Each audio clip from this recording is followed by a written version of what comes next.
Welcome to this explainer, where we're going to dive into a fascinating historical folktale that might just completely shatter how you view wealth and success. We talk so much these days about bank balances, overnight fortunes, and getting rich quick.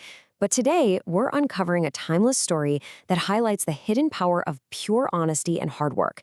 It's a kind of power that doesn't actually live in a ledger, but rather deep in a person's core intentions.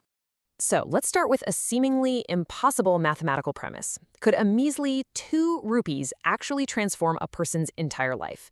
I mean, in today's world of crazy inflation, 2 rupees might not even buy you a decent piece of candy, right? But stick with me, because this question is the absolute foundation of our story today. We're going on a journey where this tiny, seemingly insignificant amount of money completely flips a man's destiny. And no, spoiler alert, this isn't some clever math trick or a weird financial loophole. It's driven by a deeply profound, yet often completely unseen philosophy. Let's get right into it with Section 1, The Secret of Honest Earnings. To really understand how this works, we have to look way beyond mere bank balances to a concept known as Barakat. Think of it as a spiritual blessing, or an invisible multiplier that's attached to honest, hard-earned money. The idea is that money earned through pure honesty, literal blood, sweat, and tears, has this hidden magic to it. Barakat is that unseen force that makes a very small amount not just enough, but somehow more than enough. It essentially acts as an invisible shield of abundance, ensuring that money earned the right way carries a weight far, far heavier than its actual numerical value. Moving on to Section 2, the king's unique decision. This brings us to the fascinating character at the center of our explainer, a king who believed in this concept of Barakat with 100% certainty. His belief completely defined his extraordinary lifestyle. Imagine the sheer contrast here. On one hand, you have absolute power. He has an entire kingdom's wealth right at his fingertips. The royal treasury is entirely at his command. But, and here's the crazy part, he absolutely refused to touch a single penny of it for his personal expenses. Instead, after a long, exhausting day of running an empire, this king would sit down and hand-copy religious texts. A servant would take these handwritten books to the market, sell them, and the king would use only that very modest income to feed himself and his family. The most powerful man in the kingdom was literally doing the physical labor of a commoner just to make sure his personal earnings were completely honest and pure. Which leads us to Section 3, the servant's 2 rupee disappointment. Now, while the king's dedication was incredibly noble, it created a massive logistical nightmare for his loyal staff. Take our main servant, for example. He's suddenly under heavy pressure to return to his home village. Letters from his relatives just start pouring in. The first letter arrives urgently demanding his return, but when he asks for his wages, the king literally has no cash on hand. Remember, he's waiting for his handwritten books to actually sell in the market.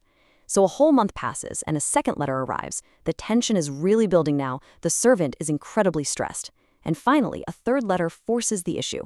The king grants him permission to leave. But, you can't just go home to your family empty-handed after months of working at a royal palace. So the servant packs his bags, goes to the king, and asks to settle his long overdue accounts. And he is handed this. Exactly 2 rupees. 2 single coins. I mean, imagine the sheer devastation. Here is a royal servant who has worked tirelessly day and night, and his total take-home pay is practically nothing. Anyone in this position would feel utterly insulted, totally heartbroken, and absolutely panicked about facing their family with just 2 meager coins in their pocket. Seeing the servant's complete despair and shock, the king just calmly delivers this profound statement.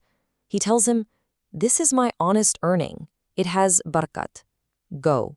The master will show mercy." The king wasn't just being cheap and handing him 2 coins. He believed he was handing him the physical manifestation of pure, unadulterated, honest labor.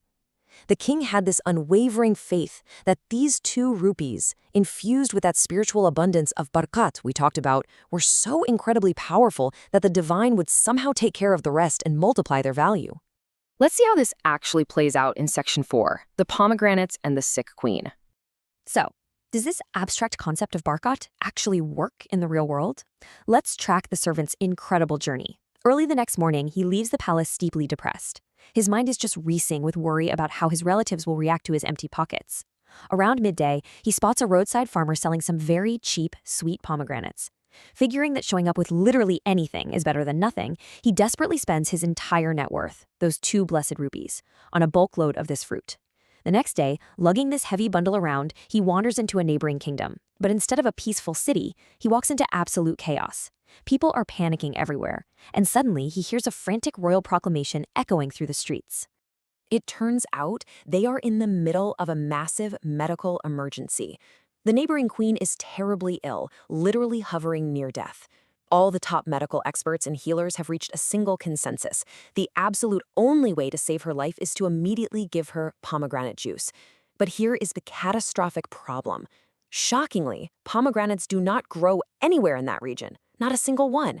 Time is rapidly running out, the entire kingdom is in uproar, and the royal court is in a state of absolute sheer panic. This perfect storm leads us to Section 5, the royal reward for honesty. The stage is now perfectly set for an unbelievable collision of fate and timing. You have a kingdom desperate for a fruit that doesn't exist within their borders, and a poor servant who just spent his meager, divinely blessed wages on an entire bundle of them. Out of pure desperation, the neighboring king announced a massive reward of 1,000 rupees. But please pay close attention to this detail. That wasn't a flat reward for bringing a basket of fruit. No, that was the price per pomegranate. 1,000 rupees for a single pomegranate. Think about that return on investment for a second. What started as a tiny 2-rupee purchase born out of frustration was suddenly an unbelievable, mind-boggling financial opportunity. Wasting absolutely no time, our servant rushes his entire bundle directly to the royal court. He offers all of his fruit to save the queen's life. The neighboring king, literally crying tears of joy, immediately buys dozens of them on the spot, paying him 1,000 rupees for every single one.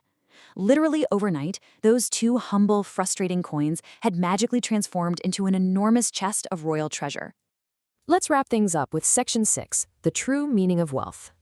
Let's pull back for a second and really analyze the stunning conclusion of this narrative, because this wasn't just a lucky coincidence or some clever business trade. Look at this incredible transformation. Before, when he left the palace, he had a measly 2 rupees. His state of mind was deeply stressed and despairing, and he was completely alone and vulnerable out on the road. But after, he possessed thousands of rupees, his heart was filled with immense joy, and because he was now carrying a literal fortune, the neighboring king actually provided him with a heavily armed escort of royal guards to get home safely. This wasn't magic. It is the story's ultimate proof of the very real, tangible impact of Barakat, the unstoppable power of money earned through pure, honest sweat. So I want to leave you with this final thought to ponder. In our modern rush for success, we are constantly measuring our worth by the digits flashing on our screens. But we have to ask ourselves, are we blindly chasing empty bank balances, or are we striving for the miraculous power of honest earnings? This story is such a great reminder that while the path of absolute honesty might seem painfully slow and unrewarding at first, kind of like those 2 frustrating rupees, the unseen Barakat hidden within it can eventually trigger miracles we can't even begin to imagine. The value of honest work never actually diminishes. It just waits for the perfect moment to multiply. Thank you so much for joining me in this explainer today. I really hope this fascinating perspective adds some rich context to how you view your own daily endeavors. Stay curious, keep learning, and I'll see you in the next one.